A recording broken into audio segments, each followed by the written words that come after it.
জিহাদ ফার্জ করা হয়েছে। জিহাদ সম্পর্কে আমাদের সামনে যে চিত্র ভেসে ওঠে জিহাদের কথা শুনলেই, সেটা হচ্ছে এই জিহাদ মানেই হচ্ছে হাতের কাছে যা পাও, দা খন্তা শাবল, তাই নিয়ে ঝাঁপায় পড়ো, আর কাফের যে জায়গায় পাও টুকরা টুকরা করে শেষ করে দাও, এর নাম জিহাদ। এই কথা আমাদের কি পাশ্চাত্যের লেখকরা তারা এভাবে চিত্রিত করেছে ইসলামের জিহাদকে। এটাকে ফার্সিতে বলা হয়েছে ওয়ালাকিন কালামদার কাফে দুশমন আছে। দুশমনের হাতে কলম ছিল, যেমন খুশি তেমন ইসলামের ইতিহাসকে তারা বিকৃত করেছে।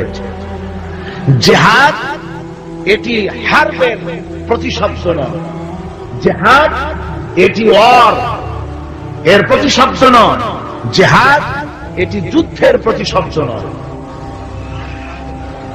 হারব মানে যুদ্ধ, ওয়ার মানে যুদ্ধ, আর আরবি জিহাদ মানে যুদ্ধ নয়। আরবিতে জিহাদের আবিধানিক এবং পারিভাষিক অর্থ হচ্ছে এই, ভালো করে বুঝুন। জিহাদ শব্দের আবিধানিক এবং পারিভাষিক অর্থ হচ্ছে এই যে যে কোনো উদ্দেশ্যকে সফলতার শীর্ষে পৌঁছে দেওয়ার জন্য যে প্রাণান্তকার প্রচেষ্টা চালানো হয়, ওই প্রচেষ্টার আরবি নাম হচ্ছে জিহাদ। এই আরবি নামটি কি? জিহাদ। আমি আল্লাহর দ্বীন কায়েম করতে চাই, এজন্য যে আমার আল্লাহ পাক আমাকে যদি শক্তি দিয়ে থাকেন অর্থ খরচ করা, আমার যদি টাকা কড়ি থাকে, এই রাস্তায় টাকা খরচ করা হচ্ছে আমার মালি জিহাদ। এই রাস্তায় যদি আমি বক্তব্য রাখতে পারি, তো আমি যদি বলিষ্ঠ কণ্ঠে আল্লাহর দ্বীন কায়েমের সংগ্রামের পথে যদি কথা বলতে পারি, এটা আমার বক্তব্যের জিহাদ। আল্লাহ যদি আমাকে শক্তি দিয়ে থাকেন কলমে, আমি যদি ইসলামের সপক্ষে দ্বীন প্রতিষ্ঠার লক্ষ্যে যদি আমি লিখি, এটা আমার কলমের জিহাদ, আমার চিন্তার জিহাদ, আমার মেধার জিহাদ, আমার প্রজ্ঞার জিহাদ। সর্বশেষ যদি এই আন্দোলনকে পরিচালিত করতে গিয়ে যদি সশস্ত্র হামলার মোকাবেলা করতে হয়, তাহলে সশস্ত্র ভাবেই মোকাবেলা করাটাই হচ্ছে জিহাদের চূড়ান্ত রূপ। এটা প্রাথমিক পর্যায়ে নয়। জিহাদ অর্থই এটা নয় যে লাঠি ঠ্যাঙ্গা নিয়ে যারে পান ইসলাম মানে না ওর মাথা ভাঙিয়ে দেয়, এরকম নয়। আল্লাহ পাক তা বলেননি। কোরআনে কারীমে রব্বুল আলামিন বলেছেন, রাসূল পাক সাল্লাল্লাহু আলাইহি ওয়াসাল্লামকে বলেছেন, ইন্নামা আনতা মুযাক্কিরুন লাস্তা আলাইহিম বিমুসাইতির। হাবিব, আপনি একজন উপদেশক, উপদেশের কথাগুলি মানুষকে শোনান। আপনাকে দারোগা করে লাঠি চার্জ করার জন্য মানুষের সামনে দারোগা হিসেবে পাঠানো হয়নি, মানুষকে হেদায়েতের বাণী শোনা। আল্লাহ এই ব্যবস্থা করেননি কোরআনে কারীমে যে আমার কালেমা যারা মানবে না, কোরআন মানবে না, ফেরেশতা দিয়া পিটাও, নবী পাঠায় দিয়া নবীদের দিয়া পিটাও। না, পিটাপিটি মারামারি মূল বক্তব্য নয়। মূল বক্তব্য হচ্ছে আল্লাহর প্রতি ঈমান, রাসূলের প্রতি ঈমান, কিতাবের প্রতি ঈমান, ফেরেশতার প্রতি ঈমান, পরকালের প্রতি ঈমান। এই ঈমানকে প্রতিষ্ঠিত করতে হবে পৃথিবীর বুকে, সেজন্য সংগ্রাম করতে হবে। সেই সংগ্রাম যত প্রকারই হোক সবগুলি জিহাদের অন্তর্ভুক্ত। সবগুলি কি? জিহাদের অন্তর্ভুক্ত। কিন্তু আজকে পৃথিবীর ইহুদি আর খ্রিস্টানেরা যে যুদ্ধ করছে বিভিন্ন জায়গায়, ওই যুদ্ধ হচ্ছে রাষ্ট্র দখলের জন্য, দেশ দখলের জন্য। মুসলমানেরা স্বার্থ সিদ্ধির জন্য, দেশ দখলের জন্য জিহাদ করে না।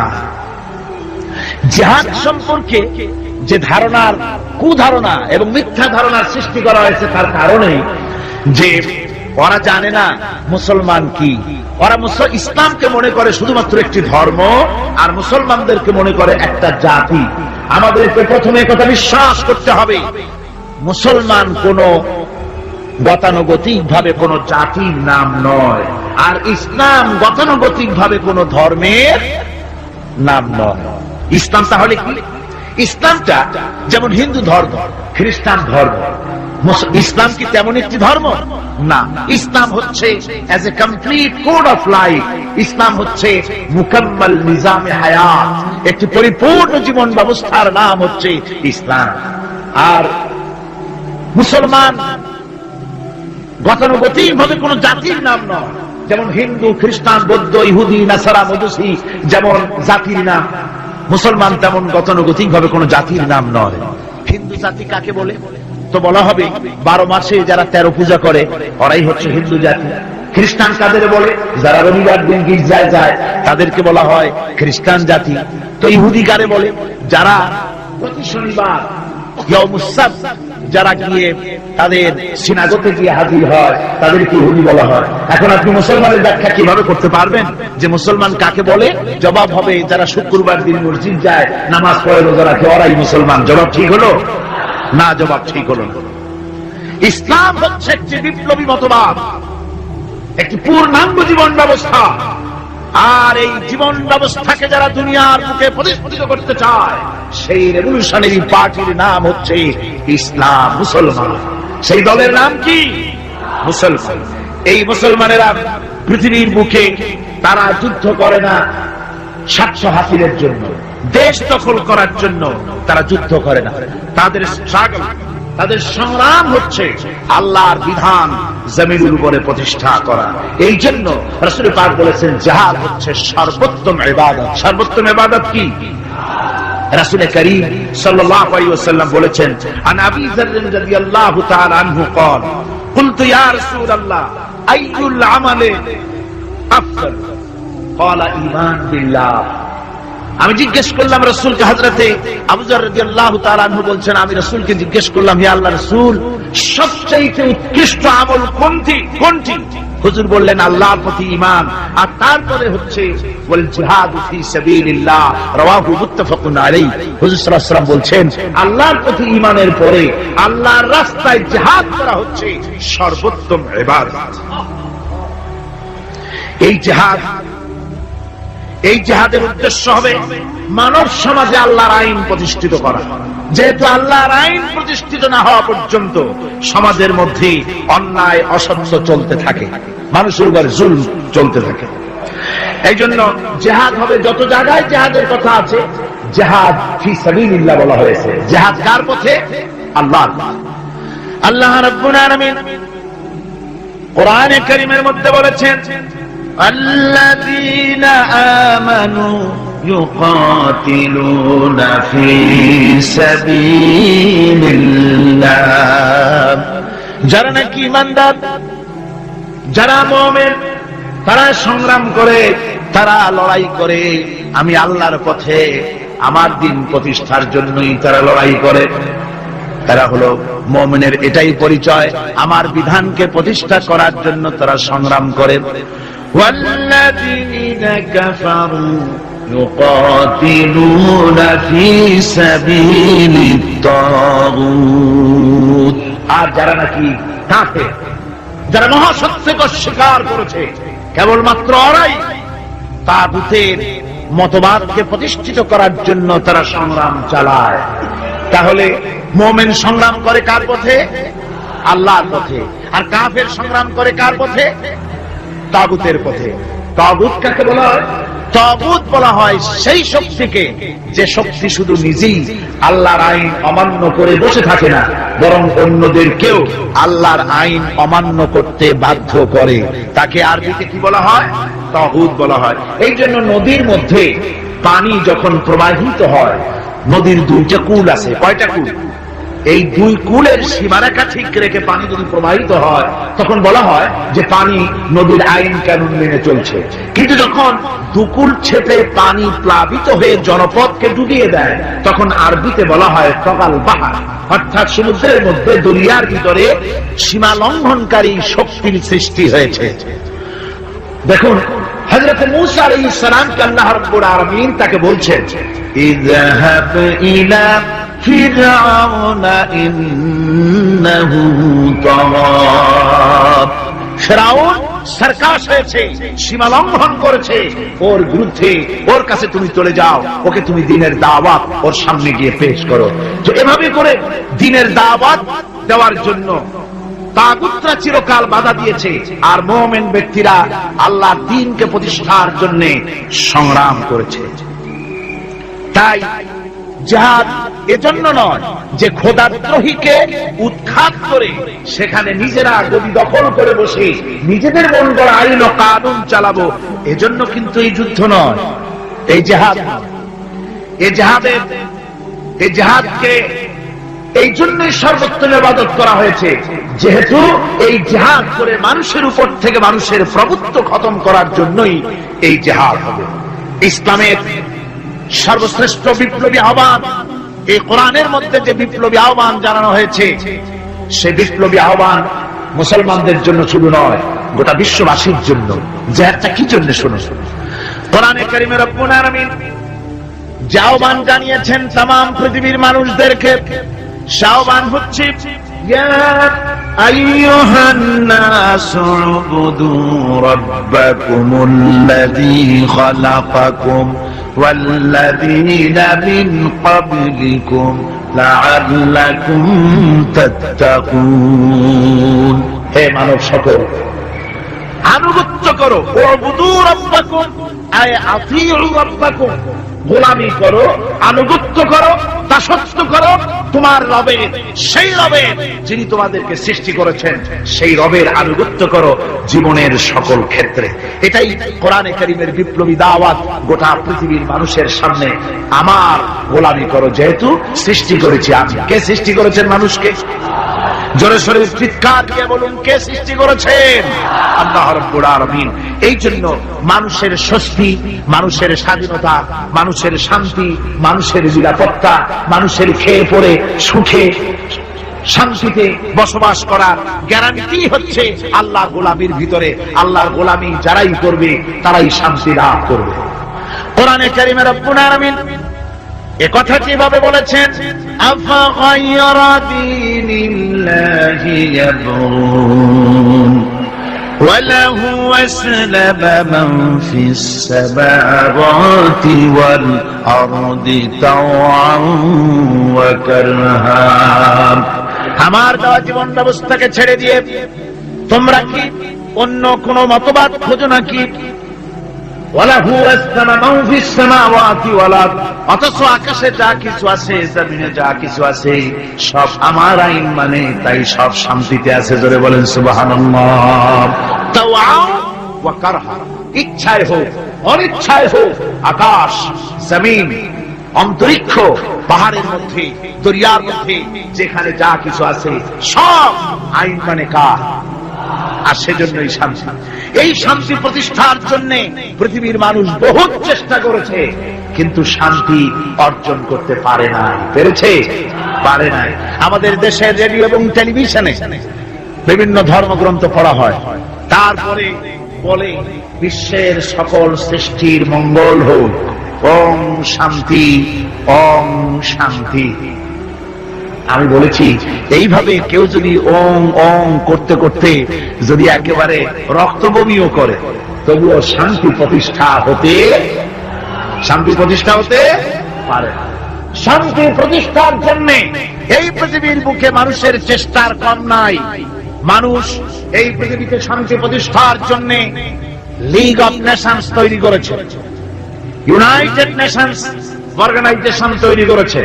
পৃথিবীর মানুষ সেন্টো, সিয়াটো, ওয়ার্স, সার্ক কত কিছু তৈরি করলো।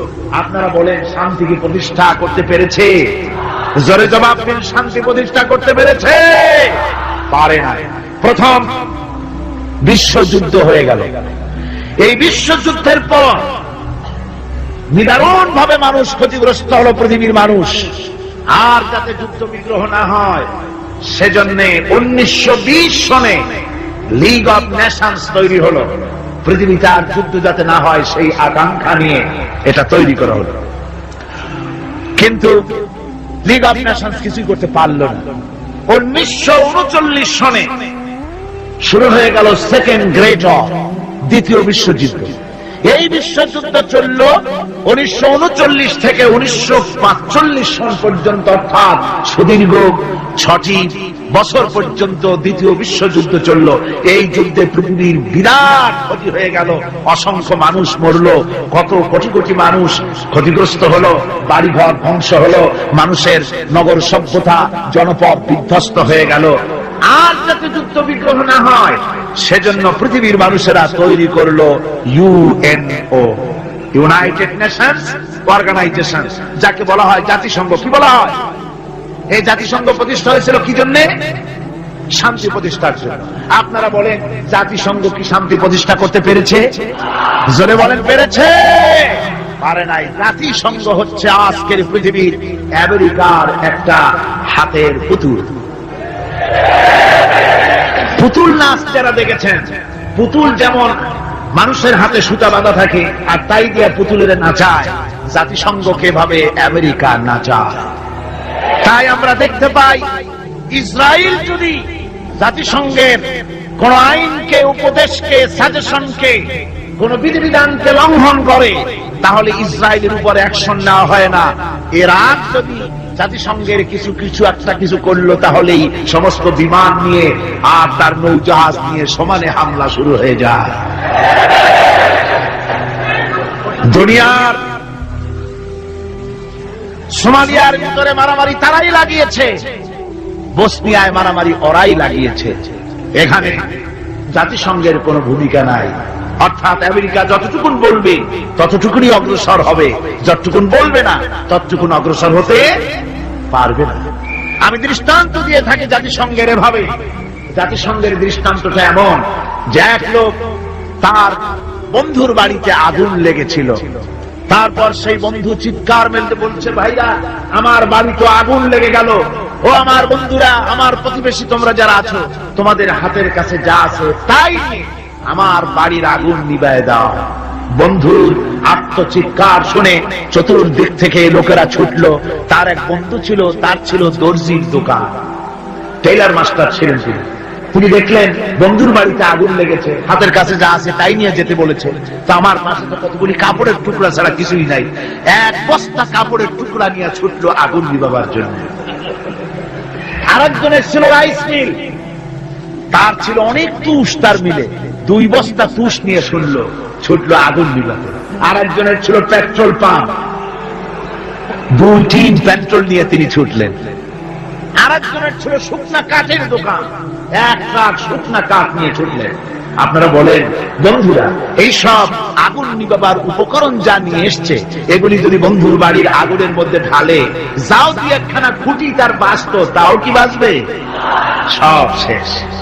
আজকে জাতিসংঘের অবস্থা তাই হয়েছে। জাতিসংঘ যেখানে, জাতিসংঘের বিল্ডিংটি এখানে, এর কাছেই আমি প্রোগ্রাম করেছি।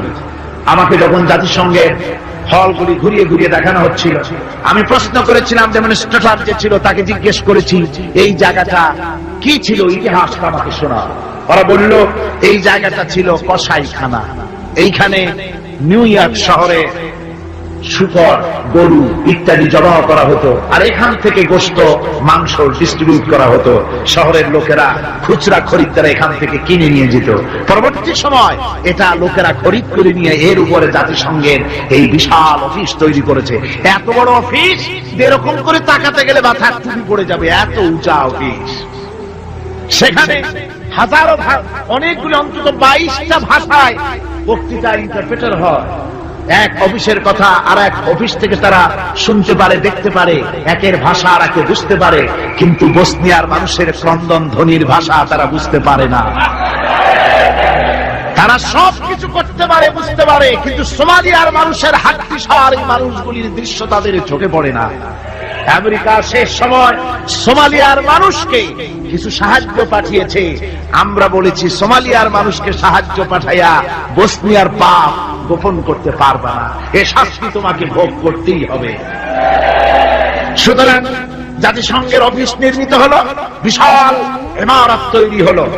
তারা ডাক দিল, দুনিয়ায় আগুন লেগেছে, অশান্তি নিভাবার জন্য যার কাছে যা আছে তাই নিয়ে ছুটে আসো। আর আশা বলল আমার কাছে আছে সমাজতন্ত্র, সে সমাজতন্ত্র ঢেলে দিল ওর মধ্যে।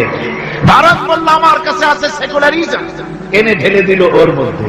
আমেরিকা বলল আমার কাছে আছে ক্যাপিটালিজম, দিল পুঁজিবাদের মধ্যে ঢাইলা। পৃথিবীর এই জ্বলন্ত অশান্তির আগুনের মধ্যে প্রত্যেকেই তাদের ম্যান মেড নিজস্ব মস্তিষ্ক প্রসূত মতবাদগুলি ঢেলে দিয়ে পৃথিবীর অশান্তির আগুনকে শত সহস্র গুণে বর্ধিত করে গোটা দুনিয়াকে জ্বালিয়ে পুড়িয়ে শেষ করেছে।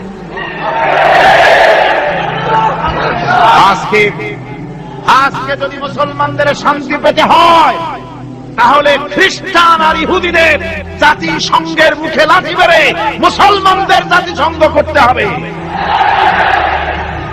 বিশ্ব শান্তি প্রতিষ্ঠার জন্য আল্লাহ রাব্বুল আলামিন স্থায়ী পরিকল্পনা দান করেছেন। রব্বুল আলামিন বলেছেন তাআলাউ ইলা কালিমাতিন সাওয়াইন বাইনানা ওয়া বাইনাকুম আল্লা না'বুদা ইল্লাল্লাহ।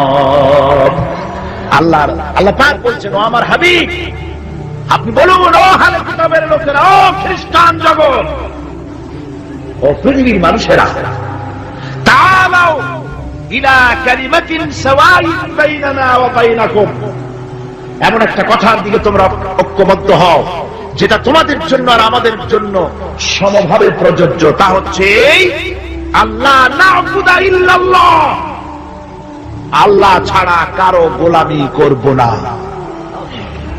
আমেরিকার গোলামি নয়, রাশিয়ার গোলামি নয়, ফ্রান্স এবং ব্রিটেনের গোলামি নয়, ভারতের গোলামি নয়, গোলামি হবে আল্লাহ সুবহানাহু ওয়া তাআলা। এরই মধ্যে শান্তি নিহিত। শান্তি কোথায় নিহিত? আল্লাহর গোলামির মধ্যেই, এরই মধ্যেই শান্তি নিহিত। ওয়ালা নুশরিকা বিহি শাইআ, আর আল্লাহর শক্তির সাথে কোন জিনিসকে আমরা অংশী স্থাপন করব না। আর পরস্পরকে আমরা প্রভু বলে মেনে নেব না আল্লাহ ছাড়া। এটাই হলো শান্তির পরিকল্পনা। তিনটা আল্লাহ তিনটা পরিকল্পনা দিলেন। কয়টা দিলেন? একই পরিকল্পনা তিনটে দিক। এক, আল্লাহর গোলামি, আল্লাহ ছাড়া কারো গোলামি করা যাবে না, আল্লাহর সাথে কাউকে অংশী স্থাপন করা যাবে না। ওয়ালা ইয়াত্তাখিযা বা'দুনা বা'দান আরবাবান মিন দুনিল্লাহ, আর আল্লাহ ছাড়া কাউকে প্রভু বলে মানা যাবে না। আল্লাহ ছাড়া কাউকে সুপার পাওয়ার বলে আমরা মানি না। সুপার পাওয়ার আকাশে জমিনে একজনই আছেন, তার নাম কি? জোরে বলেন, তার নাম কি? ওই আল্লাহ রাব্বুল আলামিন বলেছেন, ইনিল হুকমু ইল্লা লিল্লাহ, হুকুম আইন একমাত্র আল্লাহরই চলতে পারে, মানুষের উপরে আর কারো না। আলা লাহুল খালকু ওয়াল আমর, সৃষ্টি যার, আইন চলবে সেই আল্লাহ রাব্বুল আলামিনের। মানুষের এই কথা কেন আমাদের মাথার মধ্যে ঢোকে না? আমাদের মাথার মধ্যে এই কথা আসা দরকার। এই পৃথিবীতে কই একটা গরু তো আর একটা গরুর আইন মানে না। লক্ষ্য করেন, মাঠে ময়দানে যে বড় বড় গরু আছে, যে গরুটার শিং মোটা, স্বাস্থ্য মোটা, সেই গরু সে বলে নাকি যে এর মধ্যে দুর্বল যত গরু আছে কেউ করতে পারবে না, আমার হুকুম মেনে চলতে হবে। আর সমস্ত ছোট গরুরা বয়স ছোটে জড়সড় হইয়া ঘাস খাওয়া বাদ দিয়া মাঠের এক কোনায় গিয়ে দাঁড়ায় রয়েছে, এরকম দেখা গেছে কখনো? একটা গরু আর একটা গরুর আইন মানে না, একটা গাধার আইন মানে না, একটা ব্যাঙ ছোট্ট প্রাণী, সেই ব্যাঙ আর একটা ব্যাঙের আইন মানে না। ভাদ্র মাসে শ্রাবণ মাসে যখন বৃষ্টি পড়ে তখন বড় ব্যাঙটা সে বলে না যে ছোট ব্যাঙেরা একটা টু শব্দ করতে পারবি না, যত গ্যাং ওর গ্যাং আমি করব। আর সব ব্যাঙেরা বয়স চড়ে চুপ হয়ে গেছে, এরকম হয়েছে কখন? মুসলমান ভাইয়েরা, একটা গাধার আইন মানে না, একটা কুত্তার আইন মানে না, একটা ব্যাঙের আইন মানি না। তুমি মানুষ হয়ে আর একটা মানুষের তৈরি করা আইনের সামনে কি করে মাথা নত করো? এটা শিরকুন আযীম।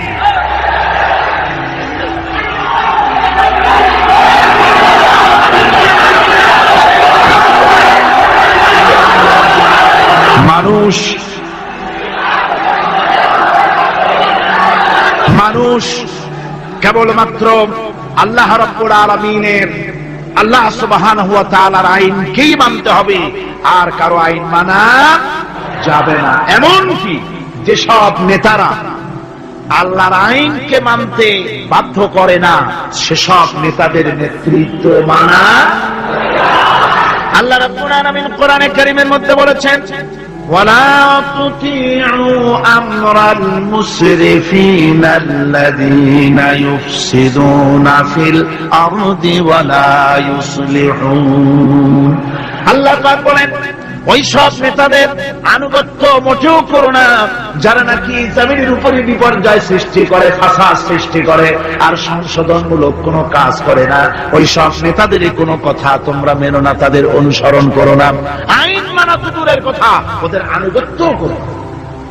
আল্লাহ পাক আরো বলেছেন আলা লানাতুল্লাহি আলায যালিমিনা আল্লাযীনা ইয়াসুদ্দুনা আন সাবিলিল্লাহি ওয়া ইয়াবগুনাহা ইওয়াজা। আল্লাহর লানত, আল্লাহর অভিসম্পদ ওই সব নেতাদের উপরে যারা নাকি আল্লাহর সহজ রাস্তাকে জটিল এবং বক্র করে দেয়, যারা আল্লাহর আইন মানুষকে মানার ব্যাপারে বাধ্য করে না, বরং আল্লাহর আইন মানুষ যাতে না মানে সেই চেষ্টাই যারা করে। আল্লাহর রাস্তায় ওয়াসুদ্দুন আন সাবিলিল্লাহ, আল্লাহর রাস্তায় যারা ইসলামী আন্দোলনের সামনে, আল্লাহর দ্বীনের সামনে যারা প্রতিবন্ধকতার সৃষ্টি করে, আল্লাহ বলেন তাদের উপরে আল্লাহর লানত, তাদের উপরে আল্লাহর কি লানত। এই জন্য কোরআনে কারীম বলছে এই সমস্ত নেতৃত্ব খোদা বিরোধী নেতৃত্ব, আল্লাহদ্রোহী নেতৃত্ব যেখানে প্রতিষ্ঠিত হয় সেখানে তারা দুইটা কাজ করে। যেখানে ইসলাম থাকে না সেখানে তারা যদি ক্ষমতা দখল করে দুইটা কাজ করে। কয়টা কাজ? কোরআনে রব্বুল আলামিন কোরআনে কারীমে বলেছেন ইন্নাল মুলুকা ইযা দাখালু ক্বারিয়াতান আফসাদুহা ওয়া জাআলু আইজ্জাতা আহলিহা আযিল্লান ওয়া কাযালিকা ইয়াফআলুন। আল্লাহ রাব্বুল আলামিন বলেন এই ধরনের লোকেরা যখন কোন জনপদের মধ্যে প্রবেশ করে, যাদের মন মগজের মধ্যে আল্লাহ নাই, রাসূল নাই, দ্বীন নাই, ঈমান নাই, এই চরিত্রের লোকেরা যখন কোন দেশকে দখল করে বা ক্ষমতায় যায় তখন তারা দুই দফা কাজ করে। কয় দফা? দুই দফা কাজ করে। তার একটা দফা হলো তারা সেই সমাজের ভিতরে সম্মানিত লোকগুলিকে বেইজ্জত করে, লাঞ্ছিত করে আর সমাজের ভিতরে ফাসাদ বরপা করে দেয়। বাস্তব কিনা বলেন? এই বাস্তবতা কি সন তারিখ দিয়ে বুঝাই দেওয়া লাগবে আপনাদেরকে? মানুষেরা আল্লাহ রাব্বুল আলামিন সাফ করে বলছেন এরা যখন ক্ষমতায় যায় দুই দফা কাজ করে। দেশের সম্মানিত লোকগুলিকে বেইজ্জত করে দেয়, তারা লাঞ্ছিত করে আর সমাজের মধ্যে বিপর্যয় ফাসাদ সৃষ্টি করে দেয়। মারামারি, কাটাকাটি, ব্যাংক লুট, মানুষ হত্যা, চতুর্দিকে ত্রাস সৃষ্টি করে তারা। পক্ষান্তরে আল্লাহ রাব্বুল আলামিন বলেন পক্ষান্তরে যারা আমার দ্বীন কায়েম করে, আমার মুমিন বান্দারা কোন দেশ যদি দখল করে, কোন দেশে যদি আমার ইসলাম কায়েম হয়ে যায় তখন আমার বান্দারা চার দফা কাজ করে। কয় দফা? আল্লাযীনা ইম্মাক্কান্নাহুম ফিল আরদ আকামুস সালাত ওয়া আতাউজ যাকাত ওয়া আমারু বিল মারুফ ওয়া নাহাউ আনিল মুনকার। আমার বান্দারা মুমিনেরা তারা যদি ক্ষমতা পায়, কোন দেশে যদি তারা যেতে পারে ক্ষমতা দখল করে, তাহলে তারা চার দফা কাজ করে। প্রথম দফা হচ্ছে তারা ক্ষমতা নিয়ে নামাজ প্রতিষ্ঠা করে। কি প্রতিষ্ঠা করে? প্রথম কাজই হলো তারা নামাজ প্রতিষ্ঠা করে। তারপরে তারা সেখানে যাকাত আদায় করে। প্রথমে নামাজ প্রতিষ্ঠা করে, 2 নম্বরে যাকাত আদায় করে, 3 নম্বরে মানুষকে সৎ কাজের আদেশ দেয়, 4 নম্বরে অসৎ কাজ থেকে মানুষকে বিরত রাখে। এই 4টি কাজ করে মুমিনেরা ক্ষমতায় গেলে। আর যাদের চিন্তায় চেতনায় কোরআন নাই, আল্লাহ নাই, রাসূল নাই, ঈমান নাই, তারা যদি ক্ষমতায় যায় 2 দফা কাজ করে। সম্মানওয়ালা লোকগুলোকে বেইজ্জত করে দেয়, জেল ভরে সব সম্মানিত লোক দিয়ে, বাড়িঘর লুটপাট করে সব সম্মানিত লোক দিয়ে তাদেরকে জ্বালাবতন করে দেয় আর সেখানে বিপর্যয় মারামারি সৃষ্টি করে দেয়। এই জন্য দুনিয়ায় যত পয়গম্বর এসেছেন সমস্ত নবীরা তারা মানুষের কাছে দাওয়াত পেশ করেছেন। আল্লাহ রাব্বুল আলামিন বলেন নবীরা দাওয়াত দিয়েছেন ইয়া কাওমি ইবুদুল্লাহা মা লাকুম মিন ইলাহিন গায়রু। আল্লাহ রাব্বুল আলামিন বলেন নবীরা যখন দুনিয়ায় যে নবী এসেছেন, মানুষকে দাওয়াত দিয়েছেন, ইয়া কওমি, হে আমার জাতি, হে আমার সম্প্রদায়, এক আল্লাহর গোলামি করো, তিনি ছাড়া তোমাদের কোনো প্রভু নাই, আইনদাতা নাই, বিধানদাতা নাই, তার আনুগত্য করো জীবনের সকল ক্ষেত্রে। কোরআনে কারীমে মুসলমানদেরকে বলা হয়েছে হিজবুল্লাহ। মুসলমানদেরকে কি বলা হয়েছে? হিজবুল্লাহ। হিজবুল্লাহ মানে কি? আল্লাহর সৈনিক। এই আল্লাহর সৈনিকদের, তাদেরকে আল্লাহ পাক এই পৃথিবীতে তাদের অস্তিত্ব প্রতিষ্ঠিত করেছেন কি কারণে? তার কারণ হচ্ছে রব্বুল আলামিন বলেছেন, কুনতুম খায়রা উম্মাতিন উখরিজাত লিন-নাসি তা'মুরুনা বিল মা'রুফি ওয়া তানহাউনা 'আনিল মুনকার। কুনতুম খায়রা উম্মাতিন, তোমরাই শ্রেষ্ঠতম জাতি, শ্রেষ্ঠতম দল। মানুষের কল্যাণের জন্য তোমাদেরকে পৃথিবীতে প্রেরণ করা হয়েছে। কাজ কি?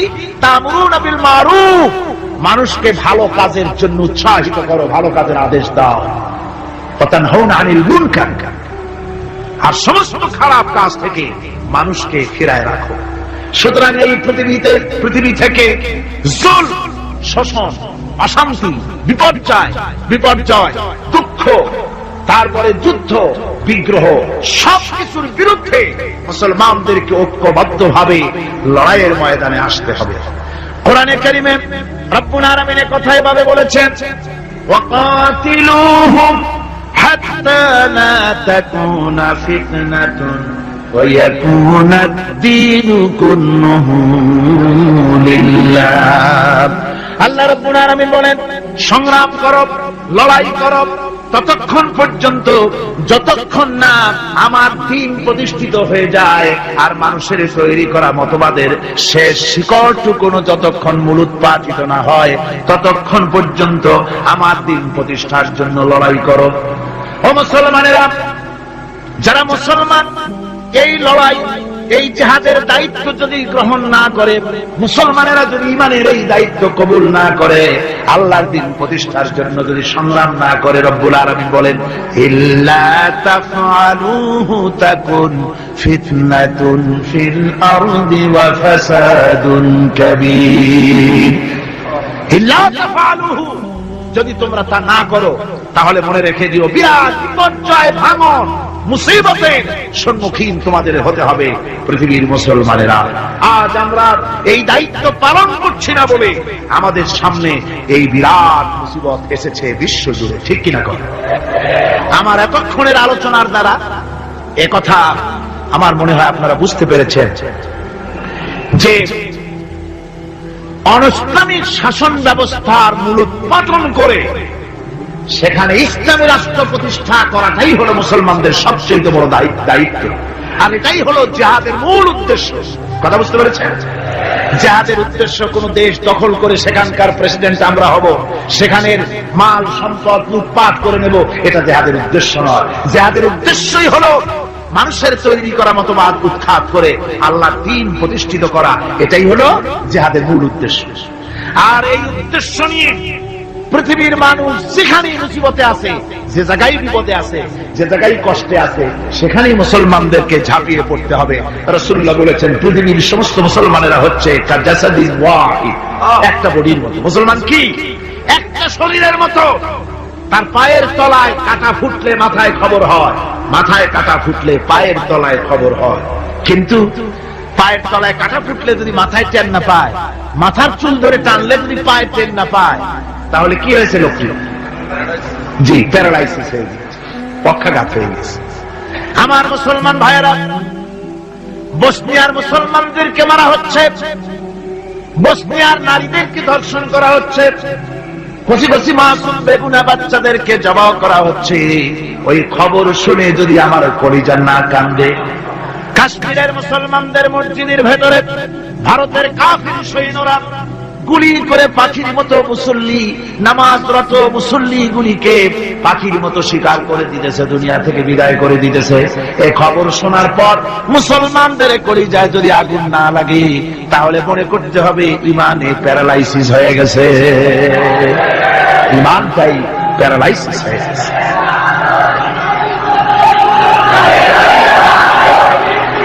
আমার আল্লাহ আল্লাহ রাব্বুল আলামিন কোরআনে কারীমের মধ্যে পরিষ্কার বলেছেন, ওয়ামা লাকুম লা তুকাতিলুনা ফি সাবিলিল্লাহ ওয়াল মুস্তাদআফিনা মিনার রিজালি ওয়ান নিসাই ওয়াল বিলদানিল্লাযীনা ইয়াকুলুনা রাব্বানা আখরিজনা মিন হাযিহিল ক্বরিয়াতিয যালিমি আহলুহা। ওয়ামা লাকুম, কি হয়েছে তোমাদের? লা তুকাতিলুনা ফি সাবিলিল্লাহ, আমার রাস্তায় কেন সংগ্রাম করো না, কেন লড়াই করো না?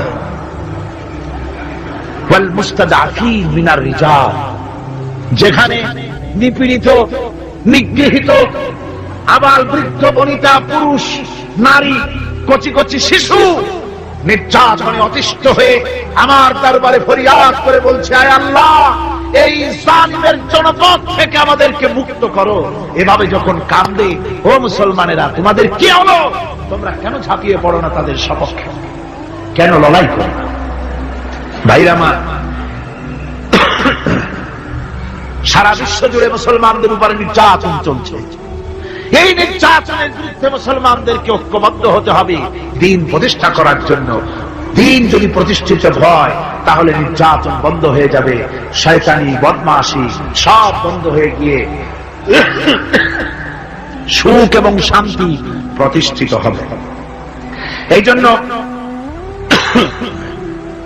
ইসলামে জিহাদের স্তর সম্পর্কে বলা হয়েছে। রাসূল পাক সাল্লাল্লাহু আলাইহি ওয়াসাল্লাম বলেছেন, ফামান জাহাদাহুম বিয়াদিহি ফাহুয়া মুমিন ওয়া মান জাহাদাহুম বিলিসানিহি ফাহুয়া মুমিন ওয়া মান জাহাদাহুম বিকলবিহি ফাহুয়া মুমিন ওয়া লাইসা ওয়ারা যালিকা মিনাল ঈমান হাববাতু খারদাল। মুসলিম শরীফের হাদিস। আল্লাহর নবী বলতেছেন,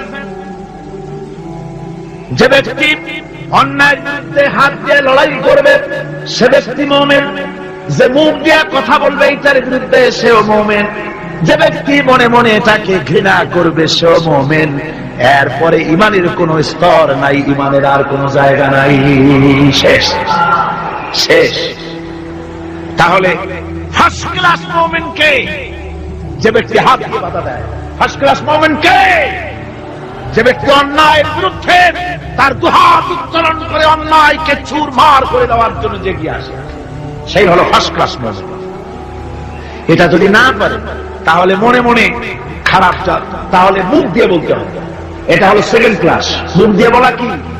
সেকেন্ড ক্লাস। মুখ দিয়ে বলতে হবে। মুখেও যদি প্রতিবাদ করতে না পারো, মনে মনে খারাপ জানো, এর পেছনে কোন ইমানের দরজা নাই, স্তর নাই। তবে মনে মনে খারাপ জানা, আর খারাপ জানা রাখছো কি? মনে মনে খারাপ জেনে এই পরিস্থিতির কেমন করে পরিবর্তন আসতে পারে সেই চিন্তা ভাবনা দরদ যদি কলিজায় না থাকে তো ইমানের খাতায় নামটাও থাকবে।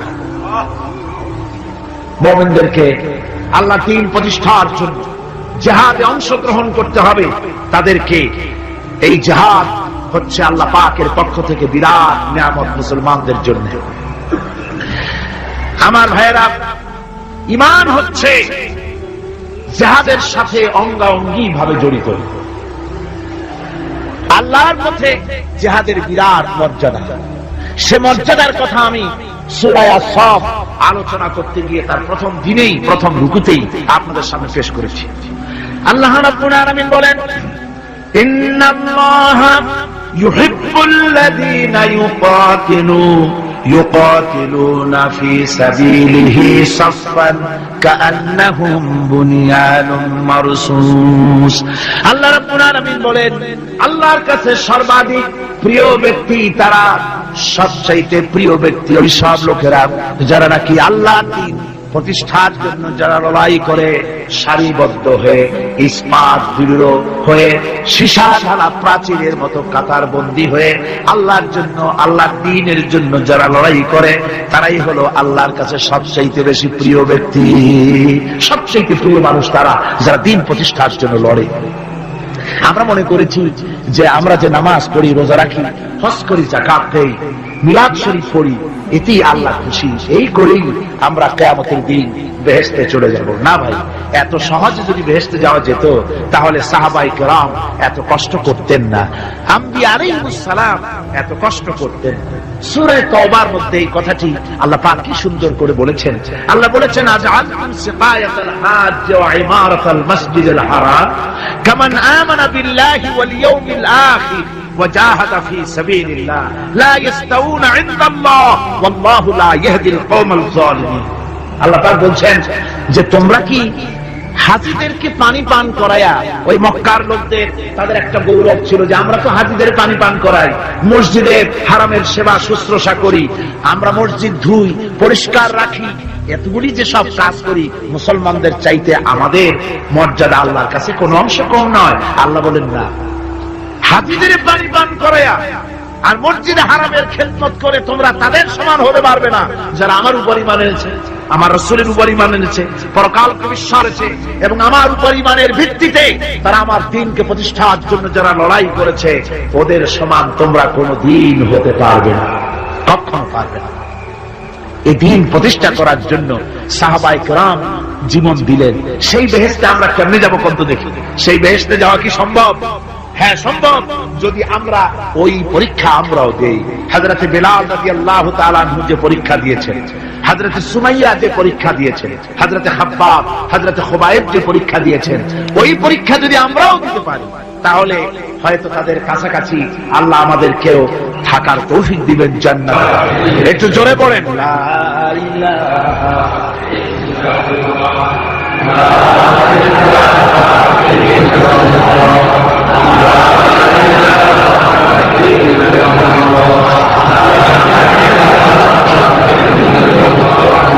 লা ইলাহা ইল্লাল্লাহ।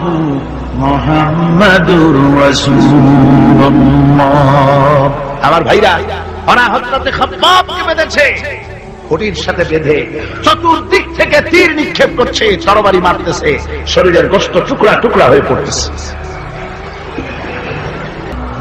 হযরত আব্বাস রাদিয়াল্লাহু তাআলা আনহু বর্ণনা করছেন, সামি'তু রাসূলুল্লাহ সাল্লাল্লাহু আলাইহি ওয়াসাল্লাম ইয়াকুল, আইনান লা তামাসসুহান নারু আইনুন বাকাত মিন খাশিয়াতিল্লাহ ওয়া আইনুন বাতাত তাহরিসু ফি সাবিলিল্লাহ, রাওয়াহু তিরমিজি।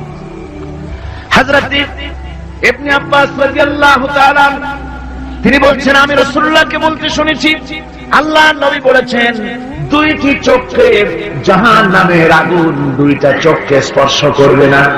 একটা চোখ হচ্ছে গভীর রাত্রে যারা আল্লাহর ভয়তে, জাহান্নামের ভয়তে যারা কান্দে, জাহান্নামের আগুন ওই চক্ষুকে স্পর্শ করবে না।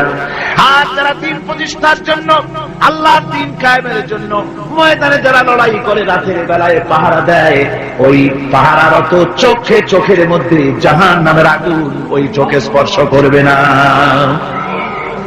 আমার ভাইরা, হযরত উসমান রাদিয়াল্লাহু তাআলা আনহু বলছেন, মান রাবাতা লাইলাতান ফি সাবিলিল্লাহ কানাত কাআলফি লাইলাতিন সিয়ামুহা ওয়া কিয়ামুহা।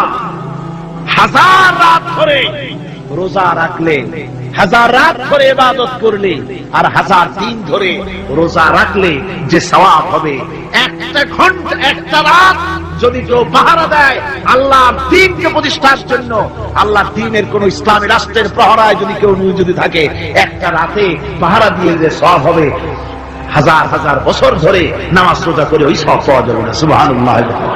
অর্থাৎ হাজার বছর ধরে নামাজ রোজা করার মতোই সওয়াব পাহারা দেওয়া আল্লাহর দ্বীনের, ইসলামের রাষ্ট্র। বন্ধুগণ, রাসূল পাক সাল্লাল্লাহু আলাইহি ওয়াসাল্লাম তিনি বলেছেন, কিয়ামতের দিন জাহান্নামের আগুন আর জিহাদের ময়দানের ধুলি, এই দুটি একসঙ্গে কোন মানুষের পেটের মধ্যে প্রবেশ করবে না। রাসূল পাক সাল্লাল্লাহু আলাইহি ওয়াসাল্লামের একটি হাদিস যা মিশকাত শরীফের মধ্যে বর্ণিত আছে।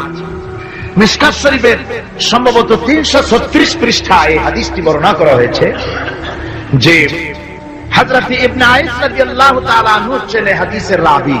তিনি বলছেন, একবার হুজুর সাল্লাল্লাহু আলাইহি ওয়াসাল্লাম এক ব্যক্তির জানাজায় গিয়ে উপস্থিত হলেন। হযরত ওমর রাদিয়াল্লাহু তাআলা আনহু তখন হুজুরকে বললেন, হে রাসূল, আপনি এই লোকটার জানাজা পড়বেন? এই লোক তো ইসলামের এই ক্ষতি করেছে, সেই ক্ষতি করেছে, অমুক করেছে, এই লোকটার আপনি জানাজা পড়বেন?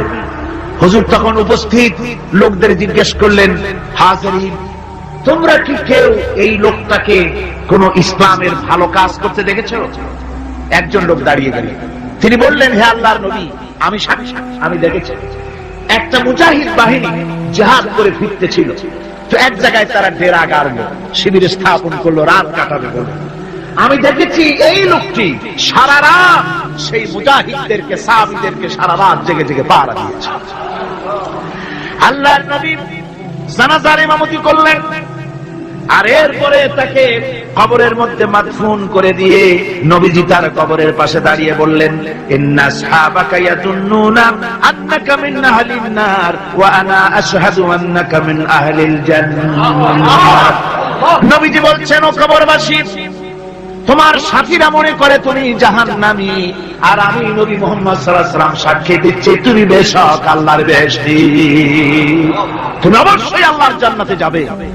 এরপর হযরত ওমরের দিকে ফিরে রাসূলুল্লাহ বললেন, ওমর, মানুষের শুধু বাহ্য দৃশ্যটাই দেখো না, তার অন্তরের জজবাটাকেও কদর করো। সুবহানাল্লাহ। এই জিহাদের ময়দানে যারা কাজ করে, জান দেয়, মাল দেয়, আল্লাহ পাক তাদের উপরে রহম করে। এই জিহাদ হচ্ছে এক অগ্নি পরীক্ষা। এই জিহাদটা কি? অগ্নি পরীক্ষা। এমনি এমনি বেহেশতে যাওয়া যাবে না ভাই। আল্লাহ রাব্বুল আলামিন কোরআনে কারীমের মধ্যে বলেছেন, আহাসিবান নাসু আইয়ুতরাকু আইয়াকুলু আমান্না ওয়া হুম লা ইফতানুন। লোকেরা কি ভেবেছে নাকি যে ঈমান এনেছে, এই কথাটা বললেই আমি বেহেশত দিয়ে দেব, মুমিন বলে সার্টিফাই করব? না, যখনই তারা বলবে আমি মুমিন, আমি তখন তাকে অবশ্যই পরীক্ষা করব, এই পরীক্ষায় তাকে পাশ করতে হবে। কোরআনে কারীমে আল্লাহ রাব্বুল আলামিন অনেক জায়গায় এই কথাগুলি বলেছেন, এমনি এমনি ছেড়ে দেওয়া হবে না। আমি অতীতের লোকদেরকেও পরীক্ষা করেছি, তোমাদেরকেও পরীক্ষা করব। পরীক্ষা না দিয়ে কেউ তোমরা বেহেশতে যেতে পারবে না। এই জমিনে তোমাদের আগুনের পরীক্ষা দিতে হবে। পয়গম্বরেরা কষ্ট করেছেন, সাহাবায়ে কিরাম কষ্ট করেছেন।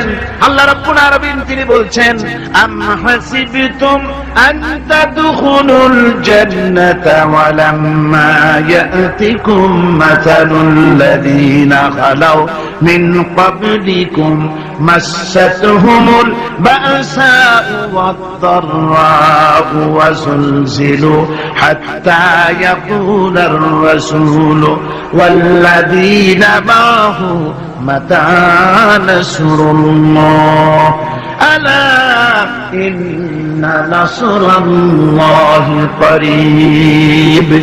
আল্লাহ রাব্বুল আলামিন বলেন, তোমরা কি মনে করেছো যে তোমরা বেহেশতে প্রবেশ করবে, অথচ তোমাদের পূর্বে যারা এই পৃথিবীতে এসেছিল তাদেরকে আমি যেমন পরীক্ষা করেছি, ওরকম পরীক্ষা এখনো তোমাদের উপরে আসে নাই, ওরকম বিপদও আসে নাই, মুসিবতও আসে নাই। এমন বিপদ এসেছিল নবীদের উপরে, সাহাবায়ে কিরামদের উপরে, যে বিপদে মানুষ জর্জরিত হয়ে গিয়ে নবী এবং তার সাথী সঙ্গীরা একথা তারা মুখ থেকে বেরিয়ে গেছে, মাতা নাসরুল্লাহ, আয় আল্লাহ তোমার মদদ কখন আসবে, তোমার মদদ কখন আসবে? মার খেতে খেতে তো শেষ হয়ে গেলাম। এইভাবে যখন মার আসে চতুর্দিক থেকে, আর মুমিনেরা ময়দানে পা জমায়ে টিকে থাকে দ্বীন প্রতিষ্ঠার জন্য, আল্লাহ তখন খুশি হয়ে এক সময় ঘোষণা করে দিবেন, আলা ইন্না নাসরাল্লাহি করিব, আর দেরি নাই, আমার মদদ, আমার সাহায্য তোমাদের জন্য অবধারিত। সুবহানাল্লাহ। আমার ভাইরা, বিষয়টা সহজ নয়। শুধু দুইটা সেজদা দিয়া, শুধু তাহাজ্জুদের কিছু নামাজ পড়িয়া আল্লাহর জান্নাতে যাওয়া এত সহজ নয়। রাস্তা খুব কঠিন, রাস্তা খুব। ये शहादत गाहे उल्फत में कदम रखना, ये शहादत गाहे उल्फत में कदम रखना, लोग समझते हैं आसान है मुसलमान होना। এটা হলো শাহাদাতের উত্তম ময়দানে পা রাখা। লোকেরা মনে করে ইসলাম গ্রহণ করা, মুসলমান হওয়া বুঝি বড় সহজ ব্যাপার। এত সহজ না। আমরা হানফি মাসলাকের লোক, ইমাম আবু হানিফার মাসলাক অনুযায়ী চলি। আমরা মনে করি বেহেশতে এমনি যাব, কিন্তু আমাদের ইমাম সাহেব কি করছেন ওই ইতিহাস আমাদের জানা নেই। খাজা বাবার মহব্বতে অস্থির। রজব মাস আসলে পরে বড় বড় ডেক্সি চড়ায়, সেই ডেক্সির উপরে লাল শালু বিছায়, তারপরে টাকা পয়সা রোজগার বহুত করে। আসলে তো খাজা না, আসলে হচ্ছে ইয়া খাজা কুস্তু আজা, পেট তো ভরে যায়। পেট ভরার জন্য পয়সা করে ইনকাম করা। খাজার লা ইলাহা ইল্লাল্লাহ এই চিশতিয়া তরিকার জিকির গ্রহণ করা হয়েছে, কিন্তু চিশতিয়া তরিকা যে আরেকটা আছে, কারাগার পর্বতে পৃথিবীরাজের সঙ্গে লড়াই করা, সেইটার কাছে নিয়ে যাবে।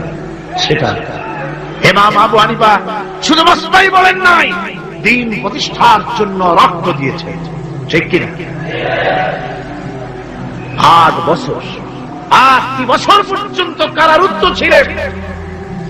তাকে জিজ্ঞেস করা হয়েছে, ইমাম সাহেব জেলের মধ্যে তো আছেন, কষ্ট হয়? ইমাম সাহেব বলেছেন, না কষ্ট হয় না, তবে মাঝে মাঝে একটু কষ্ট হয় মনে। 2-4 মাস পর পর আমার বুড়ি মাকে এনে হাজির করা হয় জেলখানার মধ্যে, আর আমার মায়ের সামনে আমাকে পেটানো হয়, যেন মা আমাকে বলে যে এদের সাথে একমত হয়ে যা, সেই জন্য পেটানো হয়। আমার মা আমার মায়ের দেখে, আর মায়ের চোখ থেকে পানি পড়তে থাকে, তখন আমার মনে বড় কষ্ট লাগে।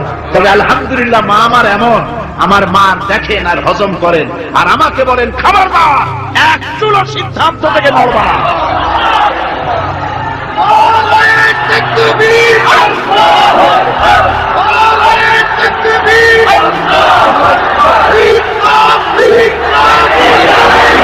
আমার ভাইরা, ইমাম মালিক 28 দিন পর্যন্ত তাকে বাতিলরা বেঁধে রেখেছে, হাত পিঠ মোড়া দিয়ে 28 দিন বাঁধা। এই হাত বাহু থেকে ডিসকানেক্ট হয়ে গিয়েছে, এই বাহুর জোড়া থেকে ডিসকানেক্ট হয়ে গিয়েছিল হাত, 28 দিন পর্যন্ত বাঁধা ছিল। ইমাম আহমদ বিন হাম্বল, ইসলাম বিরোধীরা তাকে পিটাইছে, প্রত্যেকটা চাবুকের সাথে গায়ের গোশত উঠেছে।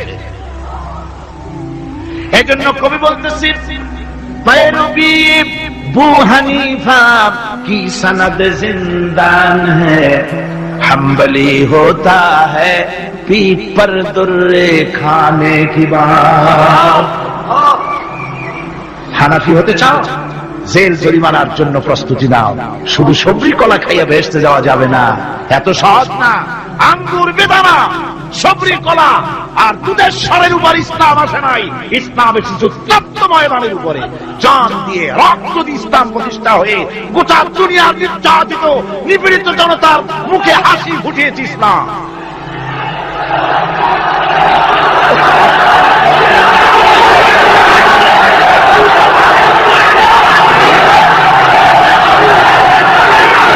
আমার ভাইয়েরা, এই জিহাদ যখন শুরু হয়ে যাবে, মুসলমানেরা যখন আল্লাহর দয় বিধান কায়েমের জন্য যখন লড়াইয়ের ময়দানে যখন ঝাঁপায়া পড়বে, সে ময়দানে যদি তাদের অস্ত্র কম থাকে, জনসংখ্যা কম থাকে, আল্লাহ রাব্বুল আলামিন আদা করেছেন ওয়াকানা হাক্কান আলাইনা নাসরুল মুমিনিন।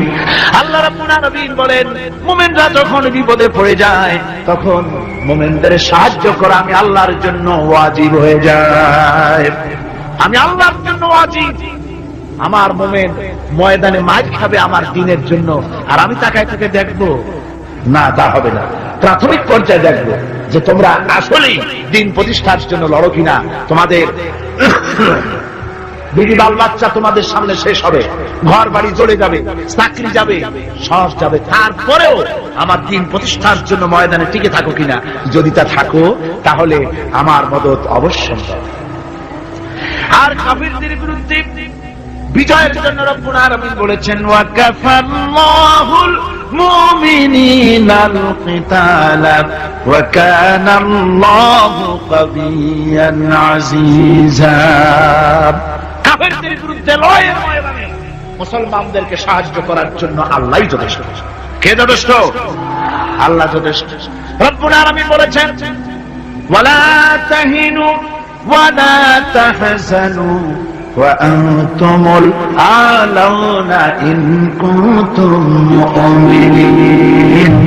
কোনো ভয় নাই, কোনো চিন্তা নাই, যদি তোমরা মুমিন হও আমি আল্লাহ রাব্বুল আলামিন তোমাদেরকে বিজয়ী করব। ওয়াদা কার? আল্লাহর ওয়াদা কখনো মিথ্যা হয়? আল্লাহ কি মিথ্যা কথা বলেন? নাউযুবিল্লাহ। ওয়ামান আসদাকু মিনাল্লাহি কিলা। আমি আল্লাহর থেকে সত্যবাদী আর কে হতে পারে? আল্লাহ পাক বলছেন আমি সাহায্য করব তোমাদেরকে, যদি প্রয়োজন হয় তাহলে আমি ফেরেশতা দিয়ে সাহায্য করব। সুবহানাল্লাহ। আল্লাহ রাব্বুল আলামিন সূরা আল-আনফালের ভিতরে ঘোষণা করেছেন দুনিয়ার মানুষকে তিনি শোনায় দিচ্ছেন নবীজির সঙ্গে সাহায্যের ব্যাপারে যে কথাবার্তাগুলি হয়েছিল।